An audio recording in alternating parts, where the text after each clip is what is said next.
안녕하세요. 다니엘의 사담 다니엘입니다. 제 첫 유튜브 영상 촬영을 그 인어공주에 대해서 해볼까 했었는데, 핑계겠지만 시간이 이제 하루 이틀 이렇게 지나다 보니까 이게 워낙 논란이 커서 제가 하고 싶었던 이야기들, 이런 것들을 저보다 훨씬 전문적이신 분들도 많고 논리적으로 이렇게 착착 정리해 주신 분들이 이미 많이 유튜브에 업로드를 하셨더라고요. 이미 촬영까지 다 해놨고 편집까지 거의 다 해놨는데 기존에 나와 있는 영상들의 이 내용들이랑 별반 차이가 없는 것 같아서 다 삭제를 했습니다. 다 삭제를 했고, 그것보다 그 이번 인어공주 사태를 보면서 제가 개인적으로 느꼈던 이야기들을 풀어보는 게 더 낫겠다 싶어서 이번 주제는 진정한 평등이란 무엇인가, 그런 주제로 이야기를 해볼까 합니다. 이야기를 풀어가기 앞서서 제가 대학에 처음 들어갔던 연도가 2014년도에 제가 14학번이거든요. 그래서 교수님께서 수업을 진행을 하시는데 그 수업 자료로서 사용했던 책이 한 권 있습니다. 그 책이 뭐냐면 김난도 교수님께서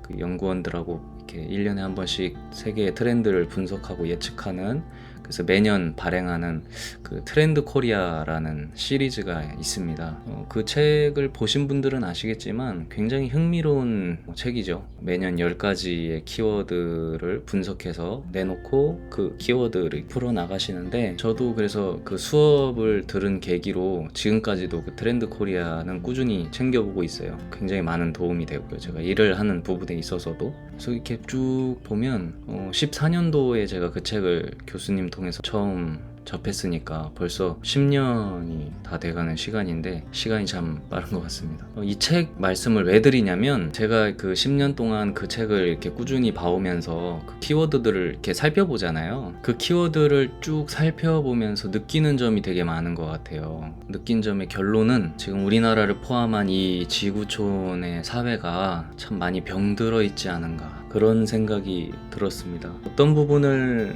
보고 그러한 생각이 들었는지에 대해서, 그거는 이제 그 책을 키워드를 중심으로 한번 나중에 다른 영상에서 디테일하게 한번 더 풀어보면 좋을 것 같아요. 그래서 이제 하나의 문화, 국가의 문화가 형성이 된다는 것은 아주 오랜 시간 해당 국가의 뭐 사회적인 현상이 될 수도 있겠고요. 뭐 여러 가지의 것들이 이제 종합적으로 이렇게 뿌리내리기 시작하는 시점부터 그 문화가 자리를 잡는다라고 저는 생각을 합니다. 다만 그렇게 자리를 잡는 문화들이 좋은 문화도 있겠지만 그렇지 않은 문화들도 많다는 것이 저는 걱정이 들거든요. 뭐 예를 들면 현재 한국을 상징하는 K-컬처 굉장히 좋죠. 정말 뭐 인도네시아부터 해서 동남아뿐만 아니라 이제는 미국에 일본까지 엄청난 영향을 끼치고 있잖아요. 물론 오래전부터 그 한류라는 그 단어, 용어가 발판을 마련해 놨었기 때문에 지금의 한류의 그 K-컬처라는 것이 성공할 수 있지 않았나 싶은 생각이 있습니다. 이런 것처럼 큰 파급 효과를 가져오기까지는 오랜 기간에 그러한 뭐 사회적인 현상이나 트렌드, 이런 것들이 자리를 잡기 위해서 시간과 에너지를 투자해야 된다는 것이죠. 제가 그 트렌드 코리아를 10년 동안, 뭐 짧은 시간일 수도 있겠지만 보면서 느꼈던 점은, 현재 그런 좋은 K컬처 뿐만 아니라 한국에서 이제 대두되고 있는 사회적인 이슈들, 저출산, 남녀 갈등, 취업난, 부동산, 주식, 코인, 뭐 등등등, 이러한 여러 가지 사회적인 혼란이 생기는 것처럼 한국뿐만 아니라 이 지구촌 각각의 국가의 상황에 따라서 여러 문제점들이 막 터져 나오는 것이 아닌가 생각이 듭니다. 저희 바로 주변 국가만 보더라도 저희 MZ세대들이라고 항상 뉴스에 나오잖아요. 그런 것처럼 일본에는 유토리 세대가 있고 중국에는 이제 탕핑족이라고 불리는 뭐 그런 게 있죠. 그래서 이러한 문화들은 뭔가 비슷하면서도 또 그 국가마다의 성향에 따라서 조금씩 다른 그러한 현상들을 이렇게 쭉 보면 공통적으로 그 PC라는 것이 들어가죠. 이미 많이 나오니까 아시겠지만 정치적 올바름이라는 의미를 내포하고 있는 단어잖아요. 하나의 사회운동이라고도 볼 수 있겠는데, 뭐 그 안에 보면은 뭐 인종차별, 성정체성, 환경운동, 비건 등등 이런 여러 가지 분야에서 도덕성과 윤리성을 따지는 그러한 활동들이 사회 전체적으로 크게 영향을 끼치고 있는 것 같습니다. 10년이라는 시간이 굉장히 긴 것 같지만서도 또 어떻게 생각해보면 굉장히 짧은 시간이라고 저는 생각을 해요. 뭐 예를 들어서 인류의 시작까지 뭐 거슬러 올라가 보자면, 저는 전문가는 아니지만 찾아본 바로는 뭐 138억 년 전에 빅뱅 이후에 뭐 우주가 탄생했고 쭉쭉쭉쭉 있겠지만, 뭐 이제 인류의 역사의 이야기를 한다면 오스트랄로피테쿠스를 거쳐서 호모 에레툭스,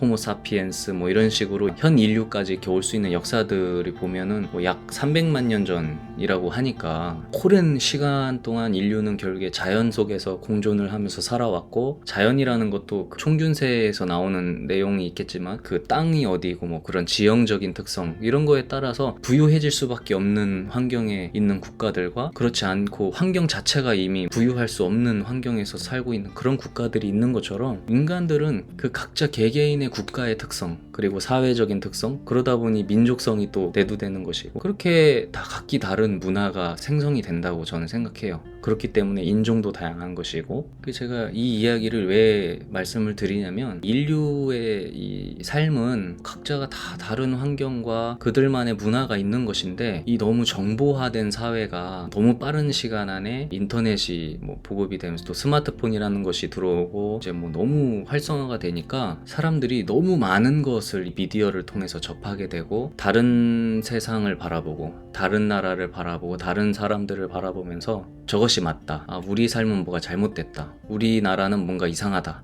헬조선이다, 뭐 이러한 이야기들, 이제 아예 다른 나라를 비판할 때 쓸 수도 있겠죠. 역시 중국이 중국했다, 일본은 역시 쪽발이다, 이런 비속어까지 써가면서도 문화에 대한 이해라든지 뭐 공부를 한다기보다는 그냥 단순하게 미디어에서 보여지는 단편적인 모습들, 뭐 뉴스에서 잠깐 2분 3분 정도 보이는 내용들, 그런 것만 보고 우리가 판단을 해버리잖아요. 결론을 내고. 그래서 이러한 미디어들의 영향력이 우리에게 크게 다가오고 있구나, 이걸 느꼈습니다. 그래서 제가 인어공주 영상을 준비했었던 부분도 사실 그런 부분이거든요. 인어공주는 영화잖아요. 그래서 영화로서 너무 재미가 없었고, 원작이 그런 거에 대해서 이제 사람들이 거부감을 느끼게끔 하는 문제가 있었다라고 저는 생각을 하거든요. 예를 들면 미국에서는 성공을 했다 하더라고요. 왜? 미국은 이미 오래전부터, 미국이라는 국가 자체가 그렇잖아요. 다국적, 다종교, 뭐 모두가 이렇게 모여서 만들어진 국가인데 성공할 수 있겠죠, 환경적으로. 그렇지만 중국, 일본, 한국, 아시아 쪽은 아직 백인이나 흑인에 대한 그런 동양인과의 약간 피부가 다른 사람들과는 미국에 비해서 그렇게 크게 익숙하지 않단 말이죠. 그렇기 때문에 그냥 원작의 내용만 알고 있는 사람으로서, 원래 인어공주는 백인이어야 되는데 갑자기 다른 피부색이 나오니까 익숙하지 않고 어색하기 때문에 좀 거부감이 들 수도 있는 거거든요. 예를 들어 우리가 첫인상이라는 게 있잖아요. 저 사람은 착한 사람이라고 딱 첫인상으로는 그렇게 느꼈는데, 알고 보니까 굉장히 좀 음흉한 구석이 있었다라든지 이런 걸 알았을 때 거부감이 생기는 것처럼, 우리의 첫인상으로 알고 있는 인어공주의 모습들이 있을 거란 말이죠. 무조건 동양인들, 아시아 계열의 사람들은 전부 다 인종차별주의자다, 이런 식으로 매도를 해버리는 거, 그런 거는 참 위험한 생각이 아닌가 싶습니다. 인어공주뿐만이 아니라 그 예전에 어떤 영상을 보니까 고기 파는 식당에 여성분들이 이렇게 들어와가지고 현수막을 들면서 막 소리를 지르더라고요. 여러분이 먹고 있는 건 고기가 아니라 폭력입니다.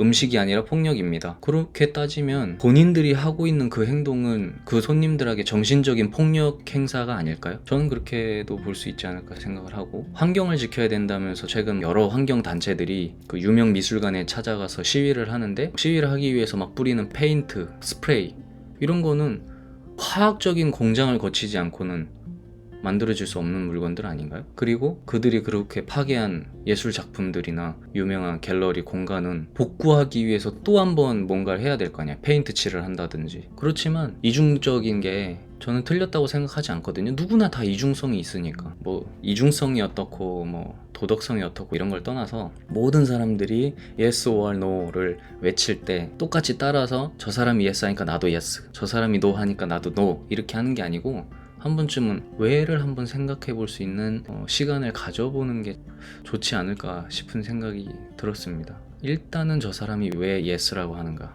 왜 no라고 하는가를 한번 생각을 해보고, 그거에 따라서 천천히 그래, 생각해보니까 진짜 맞는 것 같아 하고 따라가든지, 나는 이렇게 생각했는데 저 사람 얘기를 들어보니까 좀 아닌 것 같네 하고 아예 또 반대적인 생각을 해볼 수 있는 거잖아요. 좀 그런 중립적인 마인드를 가지고 미디어를 접해야 되지 않을까 싶은 생각이 들었습니다. 저는 오래전부터 친구들한테 회색 인간이 박쥐라는 그런 소리를 많이 들었었어요. 근데 저는 그런 제가 좋아요. 그냥 막 이렇게 휩쓸려가는 사람보다는 좀 깐깐하고 예민하더라도 자기의 주관을 가지고 판단을 할 수 있는 그러한 성격을 가지고 있는 자신이 좋다라는 생각을 하거든요. 여러분들도 그러한 자기만의 주체성 그런 걸 가지고 판단을 하면 좋지 않을까 싶은 생각이 있습니다. 그렇게 어느 순간 이제 나의 주체성을 갖게 되는 시간이 오면 그때는 굳이 나의 주관을 다른 사람에게 강요하지 않을 것 같아요. 흔들리지도 않을 거고요, 본인 스스로가. 그래서 오늘 주제는 평등이라는 것에 대한 저의 주관적인 생각을 한번 해봤습니다.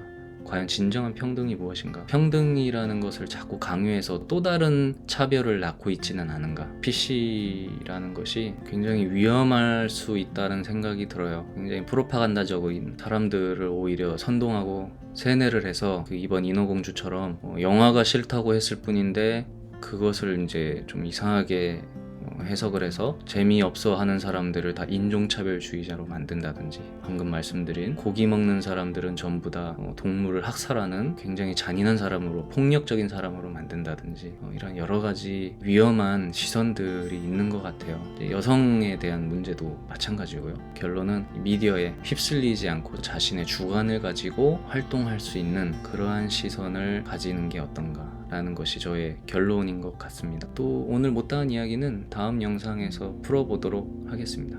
감사합니다.